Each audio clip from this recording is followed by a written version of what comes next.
Ukiacha kwamba ni mechi ya kirafiki, leo ilikuwa mechi tu ya tamasha la kibonaza kutambulisha wachezaji na kuona timu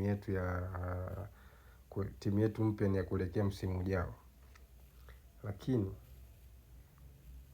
kocha ana kazi kubwa ya kufanya kuboresha timu na kiwango cha mchezaji mmoja mmoja, japokuwa muda ni hautoshi kwa sababu ligi imechelewa kuisha, ligi yetu wachezaji hawajapata muda mwingi wa kupumzika, ligi inaenda tena kuanza. Lakini muda sasa ushakuwa sio rafiki.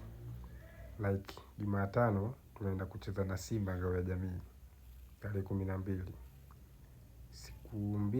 Siku tatu mbele tunaenda kucheza mechi ya kwanza ya ligi kuu ya NBC.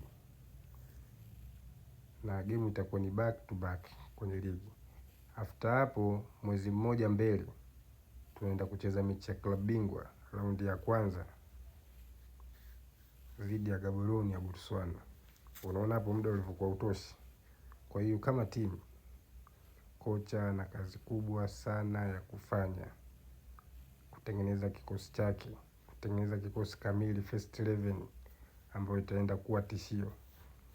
Pia kama timu, binafsi yangu naona viongozi usajili haujaisha, sijajua lakini kwa wao kama ndio wamemaliza ama vipi, ila kama timu Yanga tunahitaji namba 10.